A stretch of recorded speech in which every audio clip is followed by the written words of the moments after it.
बाबा केदार, हर हर महादेव।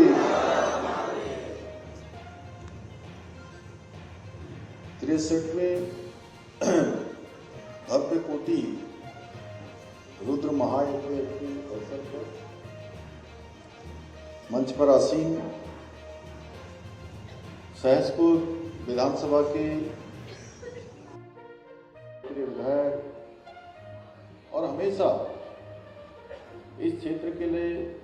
समर्पित रहने वाले कर्मठ एवं जुझारू विधायक आदरणीय सहदेव सिंह पंडित जी, धर्मार्थ सेवा चैरिटेबल ट्रस्ट के अध्यक्ष और अभी आप सब लोगों ने जिनको सुना, बहुत ही संक्षिप्त शब्दों में बहुत शानदार उद्बोधन उन्होंने हम सब के सामने रखा। आचार्य श्री नित्यानंद सेमवाल जी, सुषमा सेमवाल जी, जिला अध्यक्ष भारतीय जनता पार्टी श्री मीता सिंह जी, नगर पंचायत के अध्यक्ष हरबटपुर की बहन श्रीमती नीरू देवी जी, अध्यक्ष नगर पंचायत सिलाकोई श्री सुमित चौधरी जी, मीडिया प्रभारी उत्तराखंड भाजपा के श्री नवीन ठाकुर जी, श्री संजय गुप्ता जी, एवं आज इस रुद्र महायज्ञ के अवसर पर उसको संपादित कराने वाले पूज्य हमारे सभी आचार्य विद्वान और इस शुभ अवसर पर, और मैं कहूँगा कि ऐसा अवसर जो केवल अपनी इच्छा से प्राप्त नहीं होता है। जब तक महादेव की इच्छा नहीं होगी तो यहाँ कोई भी शामिल नहीं हो सकता। इस महायज्ञ में जिनको सम्मिलित होने का अवसर महादेव की कृपा से मिला है, ऐसी मेरी सभी माताएं बहनें, सभी मेरे बड़े बुजुर्ग, सभी हमारे नौजवान युवा साथी, हमारे सभी गणमान्य, सभी पत्रकार मित्रों, छायाकार बंधुओं, मैं इस अवसर पर आप सभी हमारे पूज्य आचार्यगणों का, संतगणों का, वेद पाठियों का, विद्वज्जनों का और श्रद्धालुओं का, सभी माताओं बहनों का मैं हृदय से आप सबका स्वागत करता हूँ, अभिनंदन करता हूँ और आचार्य जी का बहुत धन्यवाद करता हूँ कि इस इतने बड़े पुण्य कार्य में, धर्म के कार्य में हम सभी को सहभागी होने का अवसर प्राप्त हुआ है। मेरा भी सौभाग्य है कि मैं इस भव्य कोटि महायज्ञ में आप सबके बीच में हमारे इतने विद्वज्जनों का, माताओं बहनों का, पूज्य सभी संतजनों का यहाँ पर सानिध्य प्राप्त हो रहा है। और सच में ऐसे स्थान पर आकर एक नई आभा, नई ऊर्जा प्रदान हो रही है। यहाँ पर यहाँ का अलौकिक ये दृश्य पूरी तरह से ये भक्तिमय है और इसके अंदर इस पंडाल से एक नई आभा, एक नई ऊर्जा हम सबको प्राप्त हो रही है। और गोस्वामी तुलसीदास जी महाराज ने ठीक ही लिखा है, सुत दारा अरु लक्ष्मी पापी घर भी होए, संत समागम हरि कथा तुलसी दुर्लभ दोए। अर्थात पुत्र, सुंदर पत्नी और धन संपत्ति तो किसी के पास भी हो सकती है, परंतु संतों का समागम और हरि कथा ये दोनों ही दुर्लभ हैं और ये दोनों ही जिनका सौभाग्य होता है उन्हीं को प्राप्त होती है। मैं स्वयं को सौभाग्यशाली मानता हूँ कि मुख्य सेवक के रूप में काम करते हुए मुझे आप सभी पूजनीय विद्वज्जनों का, हमारे विद्वान ब्राह्मणों का, आचार्यगणों का, सभी का आशीर्वाद और मार्गदर्शन निरंतर प्राप्त होता रहा है। भाइयों बहनों, हमारी जो सनातन संस्कृति है, उस सनातन संस्कृति में यज्ञों का हमेशा ही एक विशिष्ट स्थान रहा है और हमारे वेदों में यज्ञ को धर्म का मेरुदंड कहा गया है। ये देवताओं और मनुष्यों के बीच सेतु का कार्य करते हैं, यानी कि उनको कहीं न कहीं जोड़ने का काम करते हैं, जिसके माध्यम से हमें ईश्वरीय कृपा प्राप्त होती है और संपूर्ण सृष्टि को इस प्रकार के यज्ञों से एक सकारात्मक ऊर्जा मिलती है। यह न केवल हमारी आध्यात्मिक उन्नति का मार्ग प्रशस्त करते हैं, बल्कि समाज को भी धर्म के मार्ग पर, संस्कृति के मार्ग पर और नैतिक रूप से उनको समृद्ध बनाते हैं, उनका आत्मबल प्रदान करते हैं, उनको एक मजबूती प्रदान करते हैं, जिसके कारण से हम अपने अपने कर्म पथ पर आगे बढ़ते हैं। अपने कर्म पथ पर हमको ऊर्जा प्राप्त होती है, हमको प्रेरणा प्राप्त होती है, हमको मार्गदर्शन प्राप्त होता है। एक पाथेय हमको इस प्रकार के यज्ञों से मिलता है। ये भव्य कोटि महायज्ञ का आयोजन हमारी सनातन परंपराओं की दिव्यता और भव्यता का एक जीवंत प्रमाण है और इस महान अनुष्ठान के अंतर्गत 1 करोड़ शिवलिंगों की स्थापना की गई है, जिसके बारे में आचार्य श्री ने अभी बताया, जो अपने आप में अलौकिक है और ये ऐतिहासिक दृश्य है जिसमें हम सबको सम्मिलित और जिसका साक्षी होने का अवसर भगवान महादेव की कृपा से हमको मिल रहा है। 1 सप्ताह तक चलने वाले इस महायज्ञ में 151 विद्वान वेद पाठी ब्राह्मणों द्वारा वैदिक ऋचाओं के सामूहिक उच्चारण के साथ भगवान शिव का अभिषेक किया जाएगा, जिससे न केवल इस क्षेत्र में बल्कि संपूर्ण प्रदेश में और देश में आध्यात्मिक ऊर्जा में वृद्धि होगी। और जैसा आचार्य श्री कह रहे थे, निश्चित रूप से सनातन की जो ध्वजा है, जो सनातन की धर्म ध्वजा है, उस धर्म ध्वजा को और ऊपर स्थान ले जाने में ये हमारा महायज्ञ जो है बहुत बड़ा माध्यम बनेगा। भाइयों बहनों, हम सभी सौभाग्यशाली हैं कि इस महान यज्ञ में अपनी श्रद्धा और आस्था की आहुति अर्पित करके सर्वे भवन्तु सुखिनः के संकल्प के साथ राष्ट्र, समाज और सनातन संस्कृति के उत्थान में हम सबको महादेव की कृपा से इसमें सम्मिलित होने का, इसमें सहभागी होने का अवसर प्राप्त हो रहा है। मैं पूज्य आचार्य श्री को बहुत विशेष रूप से धन्यवाद देना चाहता हूँ, जिन्होंने मुझे इस दिव्य महायज्ञ में सम्मिलित होने का अवसर प्राप्त हुआ और ऐसे दिव्य दर्शन प्राप्त हो रहे हैं, आपके भी हो रहे हैं और महादेव के भी हो रहे हैं। भाइयों बहनों, आज आदरणीय प्रधानमंत्री श्री नरेंद्र मोदी जी के नेतृत्व में हमारे सनातन संस्कृति की पताका संपूर्ण विश्व के अंदर आज लहरा रही है और दुनिया भर के देश हमारी जो प्राचीन संस्कृति है, जो हमारे दर्शन है, उन सभी से आज परिचित हो रही है। उसके कई सारे प्रमुख उदाहरण हैं। आज देश के अंदर हम देखें, काशी विश्वनाथ में भगवान महादेव की नगरी में भव्य और दिव्य काशी का कॉरिडोर बनकर तैयार हो गया है, जहाँ एक साथ पहले अगर कोई महादेव का भक्त माँ गंगा का जल लेकर महादेव को अर्पित करना चाहता था तो उसको रास्ता नहीं मिलता था, लेकिन आज हमारे प्रधानमंत्री जी के द्वारा जो भव्य और दिव्य काशी कॉरिडोर बनाया गया है भगवान विश्वनाथ की नगरी में, एक साथ 5 लाख से भी ज्यादा लोग उस परिसर के अंदर आते हैं, दर्शन करते हैं और कोई भक्त माँ गंगा का जल भगवान महादेव जी को अर्पित करना चाहता है तो आसानी से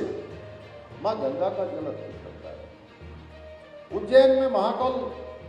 कॉरिडोर बनाया गया है, वह अपने आप में अलौकिक है। हम उत्तराखंड की बात करें तो हम जानते हैं 2013 में जो प्रलय आया था, आपदा आई थी विनाशकारी, प्रलय के बाद बाबा की नगरी को फिर से भव्य और दिव्य केदार बनाने का काम भी किसी ने किया है तो हमारे प्रधानमंत्री मोदी जी ने किया है। जहाँ एक समय था प्रलय के बाद जाने वाले श्रद्धालु और भक्तगणों की संख्या कुछ हजारों में रह गई, आज वही संख्या 20 लाख से अधिक केवल बाबा केदार के स्थान पर हो गई और ये संख्या लगातार बढ़ती जा रही है। भगवान बद्री विशाल का प्रांगण, उसका नव निर्माण, उसका मास्टर प्लान बनाने का काम, और मैं कहूं बाबा का स्थान, महादेव की नगरी, आदि कैलाश, जहां बाबा विराजमान है। मोदी जी देश के पहले प्रधानमंत्री हैं जो 17,000 फुट की ऊंचाई पर जाकर आदि कैलाश के दर्शन करते हैं और पूरी दुनिया को आदि कैलाश पूरी दुनिया के ध्यान में आता है। वहां जाने वाले भक्तों की संख्या बढ़ रही है और बहुत जल्दी, वैसे तो उनका 27 तारीख का कार्यक्रम, 27 फरवरी का प्रस्तावित था और हमने शीतकाल यात्रा जो इस वर्ष प्रारंभ करी है, उस शीतकाल यात्रा में आदरणीय प्रधानमंत्री जी ने भी इच्छा व्यक्त करी कि वह भी इस शीतकाल यात्रा में सम्मिलित होंगे। 27 तारीख का रखा था, लेकिन मौसम विभाग की पहले से जो पूर्वानुमान था उसके कारण से उनका कार्यक्रम थोड़ा आगे किया गया है। और जहां मां गंगा का शीतकालीन जो गद्दी स्थल है मुखुआ हरसिंह, तो प्रधानमंत्री जी शीघ्र ही वहां भी आने वाले हैं। हमारे जितने स्थान हैं उन सभी स्थानों को आज प्रधानमंत्री जी के नेतृत्व में आगे बढ़ाया जा रहा है। अभी मैं 4 दिन पहले महासू महाराज के दर्शन के लिए गया था और रात्रि का प्रवास भी मैंने वहां किया महासू महाराज के सानिध्य में। हमारी सरकार ने महासू महाराज के सभी हमारे जो प्रमुख स्थान हैं उनका मास्टर प्लान भी स्वीकृत कर दिया। 120 करोड़ रुपए की धनराशि से हनोल का मास्टर प्लान भी बनकर तैयार आगे बढ़ रहा है। ऐसे अनेक स्थान, कोई स्थान हम छोड़ नहीं रहे। हम माँ गंगा में, जहाँ ऋषिकेश और हरिद्वार में माँ गंगा का कॉरिडोर बना रहे हैं श्रद्धालुओं के लिए, और 2027 में जो हमारा कुंभ हरिद्वार में प्रस्तावित है, वैसे वो अर्ध कुंभ था, लेकिन पूज्य संतगणों में भी मुझे कहा, मैं प्रयागराज गया था, उन्होंने कहा कि 12 साल में आने वाला महाकुंभ और 6 साल में आने वाला कुंभ, तो इस बार हमारे यहाँ कुंभ प्रस्तावित है। तो उस कुंभ की व्यवस्था के लिए हम लोग लगे हैं, अच्छे घाट का निर्माण हो, अच्छी पार्किंग बने, लोगों को आने में सुविधा हो, तो कोई परेशानी न हो, उसकी व्यवस्था भी हम आगे बढ़ा रहे हैं। और इसलिए हमने ऋषिकेश और हरिद्वार और आसपास के क्षेत्रों में गंगा कॉरिडोर बनाने का भी निर्णय लिया है, हम उसको भी आगे बढ़ा रहे हैं। माँ यमुना में इसी क्रम में हमारी सरकार द्वारा हरिपुर कालसी में यमुना तीर्थ स्थल के पुनरुद्धार की दिशा में भी तेजी से कार्य किया जा रहा है। इसके साथ ही धार्मिक पर्यटन को बढ़ावा देने के लिए श्री कृष्ण यमुना तीर्थ सर्किट का भी भव्य निर्माण किया जाएगा। यह भी हमारे संकल्पों में है, जिसमें यमुना जी पर विभिन्न घाटों का निर्माण किया जाएगा। माँ यमुना जी में अपार संभावनाएं हैं और आदरणीय प्रधानमंत्री जी का भी विशेष जोर है कि माँ यमुना पूरे देश के अंदर जहाँ जहाँ भी बीच में रुकावटें पैदा हो गई हैं, उन रुकावटों का समाधान करते हुए माँ यमुना के प्रभाव को भी एक वेग में लाया जाए। इन घाटों के निर्माण के पश्चात हरिद्वार, ऋषिकेश और देवप्रयाग की भांति भव्य आरती का आयोजन किया जाएगा, जिससे पवित्र स्थान भी एक आध्यात्मिक केंद्र के रूप में विकसित होंगे। भाइयों बहनों, हमारी सरकार देवभूमि उत्तराखंड के जो सांस्कृतिक मूल्य हैं और डेमोग्राफी, इसको संरक्षित रखने के लिए भी पूरी तरह से संकल्पबद्ध होकर काम कर रही है। हमने संकल्प लिया है कि फिर पूरी देश दुनिया के अंदर हम कहीं भी जाते हैं और जब हम कहते हैं कि हम देवभूमि उत्तराखंड से आए हैं, आप में से भी कोई जाएगा, पूज्य विद्वत जन भी कहीं जाएंगे और बताएंगे कि हम देवभूमि उत्तराखंड से आए हैं, तो सामने वाले का जो भाव है वो भाव बदल जाता है, उसके चेहरे के पूरे एक्सप्रेशन चेंज हो जाते हैं, एक श्रद्धा का भाव आ जाता है कि देवों के स्थान से आए हुए। तो इस देवभूमि का जो मूल स्वरूप है वो देवभूमि का मूल स्वरूप बना रहना चाहिए। देश की नजर में भी, दुनिया की नजर में भी, आस्था और श्रद्धावान लोगों की नजर में भी इसका मूल अस्तित्व बचा रहना चाहिए। हमने इसके लिए भी संकल्प लिया है कि हम इसके मूल अस्तित्व को खराब नहीं होने देंगे। इसी संकल्प के साथ हमने प्रदेश में लैंड जिहाद, लव जिहाद, थूक जिहाद जैसी जो घृणित मानसिकता है, उस घृणित मानसिकता के खिलाफ हम लगातार कार्रवाई कर रहे हैं, क्योंकि देवभूमि को स्वच्छ और साफ रखना हम सबकी प्राथमिकता है। इतना ही नहीं, हम देवभूमि में गौहत्या जैसे जघन्य अपराधों को किसी भी सूरत में बर्दाश्त नहीं करेंगे। गौकशी करने वालों को, ऐसा अपराधियों को दंड दिया जाएगा कि उनकी 7 पीढ़ियां भी कभी इस कुकृत्य की कल्पना तक भी नहीं कर सकेंगी। इसके अलावा हमने प्रदेश में सख्त धर्मांतरण का कानून लागू किया है, जो देवभूमि की सांस्कृतिक और धार्मिक अस्मिता की सुरक्षा को सुनिश्चित करेगा। इतना ही नहीं, हमने समाज में व्याप्त असमानताओं को दूर करने के लिए, जो देश की आजादी के बाद देश का संकल्प था, सभी के लिए समान अधिकार सुनिश्चित करने के लिए देश में सबसे पहले समान नागरिक संहिता का कानून लागू करने का ऐतिहासिक कार्य भी हमने देवभूमि उत्तराखंड से किया है। भाइयों बहनों,